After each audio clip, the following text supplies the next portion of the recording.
ഭാരതത്തെ ഇന്ന് ലോകം വിശ്വഗുരുവായിയാണ് കാണുന്നത്. വിശ്വ വിജയത്തിലേക്കുള്ള ഈ യാത്രയിൽ ഒരുപക്ഷെ ഹൈന്ദവ സംസ്കാരം എന്ത് എന്ന് പാശ്ചാത്യ ലോകത്തിന് മുന്നിൽ ആദ്യം അവതരിപ്പിച്ചതും സ്വാമി വിവേകാനന്ദനായിരുന്നു. അതുകൊണ്ട് തന്നെ നമുക്ക് അദ്ദേഹത്തെ ഒരുപക്ഷെ ഹൈന്ദവ സംസ്കാരത്തിൻ്റെ, നമ്മുടെ ഭാരതത്തിൻ്റെ ഒക്കെ സംസ്കാരത്തിൻ്റെ ഒരു അംബാസിഡറായി തന്നെ കണക്കാക്കാമല്ലേ? ആദ്യ അംബാസിഡർ ഒരുപക്ഷെ.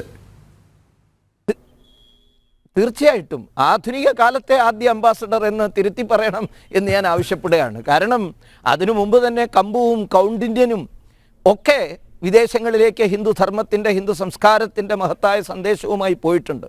പിന്നീട് കൊളോണിയൽ വാഴ്ചക്കാലത്ത് നമ്മൾ എല്ലാറ്റിൽ നിന്നും വിമുഖരായി പോയപ്പോൾ, അടിമകളായതിൻ്റെ ആ ഒരു നിസ്സഹായതാബോധത്തിലില്ല, എല്ലാം തകർന്നു പോകുമെന്ന് തോന്നിയപ്പോൾ ആധുനിക കാലത്ത് ഹിന്ദുധർമ്മത്തിൻ്റെ മഹാനായ രാജദൂതനായി വിദേശത്തേക്ക് പോയത് പാശ്ചാത്യ നാടിനെ കീഴ്പ്പെടുത്തിയ ഹിന്ദുധർമ്മത്തിൻ്റെ വിജയ വൈജയന്തിയെ ലോകമെമ്പാടും കാണെ ഉയർത്തിപ്പാറിച്ച ആ മഹാനായ പടനായകൻ കൂടിയായിരുന്നു സ്വാമി വിവേകാനന്ദൻ. ആക്രമിച്ച് കടന്നു കയറുന്ന ആ ഉഗ്രമായ ഹിന്ദുധർമ്മത്തിൻ്റെ സേനയുടെ സേനാനായകനായിരുന്നു സ്വാമി വിവേകാനന്ദൻ എന്ന് നമുക്ക് കാണാം. അതുകൊണ്ടാണ് ഈ ഷിക്കാഗോ പ്രസംഗമൊക്കെ കഴിഞ്ഞ് ഒരു 3-3.5 വർഷം കഴിഞ്ഞ് സ്വാമിജി 897 മടങ്ങി ഭാരതത്തിലെത്തുമ്പോൾ ഭാരതത്തിലെ ധർമ്മ അഭിമാനികളായ ആളുകൾ അദ്ദേഹത്തിന് ഒരുക്കിയ സ്വീകരണ യോഗങ്ങളിലെ നോട്ടീസ്, അതിൻ്റെ അദ്ദേഹത്തിൻ്റെ വരവിനെക്കുറിച്ച് അറിയിക്കാൻ വേണ്ടി ഇറക്കിയ ക്ഷണപത്രങ്ങളിലെല്ലാം തന്നെ ഒരു വാക്കുണ്ടായിരുന്നു, ഒരു പ്രത്യേക ഫ്രേസ് ഉണ്ടായിരുന്നു. ഹിന്ദു രാഷ്ട്രക്കെ പുരോധ. ഹിന്ദി ഭാഷാ പ്രദേശങ്ങളിലൊക്കെ ഈ വാക്ക് എല്ലായിടത്തും ഉണ്ടായിരുന്നു. ഹിന്ദു രാഷ്ട്രക്കെ പുരോധ, ഹിന്ദു രാഷ്ട്രത്തിൻ്റെ മുന്നണി പോരാളി എന്നാണ് സ്വാമി വിവേകാനന്ദനെ അവിടെ എല്ലായിടത്തും വിശദീകരിച്ചിരുന്നത്. ഇതൊരു തിരിച്ചുവരവായിരുന്നു. സത്യത്തിൽ നഷ്ടപ്പെട്ടു പോയി എന്ന് കരുതിയ ഹിന്ദുധർമ്മത്തിൻ്റെ മഹത്വത്തെ അദ്ദേഹം കൈപിടിച്ചുയർത്തി. അതുകൊണ്ട് തന്നെയാണ് ആദ്യം തന്നെ നന്ദി പറയുന്നു സ്വാമി വിവേകാനന്ദൻ അദ്ദേഹത്തിൻ്റെ പ്രസംഗത്തിൽ. ആരുടെയെല്ലാം പേരിൽ? ആർഷ പാരമ്പര്യത്തിൻ്റെ മഹത്തായ പ്രതിനിധികളായ സന്യാസിമാരുടെ പേരിൽ. രണ്ടാമത് അദ്ദേഹം നന്ദി പറയുന്നു മതങ്ങളുടെ മാതാവായ ഹിന്ദുധർമ്മത്തിൻ്റെ പേരിൽ.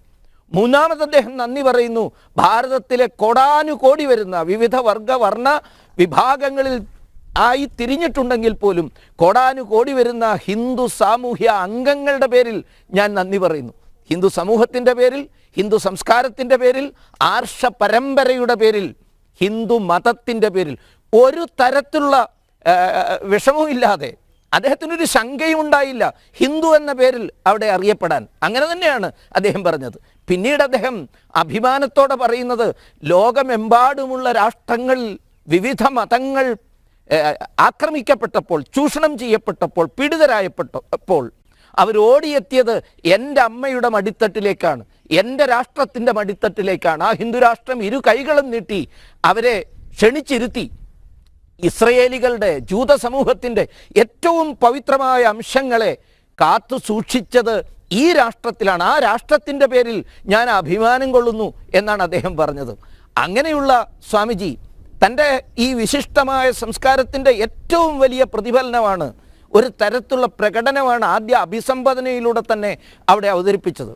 നേരത്തെ പ്രദീപ് ചോദിച്ചല്ലോ, sisters and brothers of America എന്ന് അദ്ദേഹം പറയണമെങ്കിൽ അത് ഹിന്ദുധർമ്മത്തിൻ്റെ യഥാർത്ഥത്തിലുള്ളൊരു വക്താവിനെ സാധിക്കുള്ളൂ.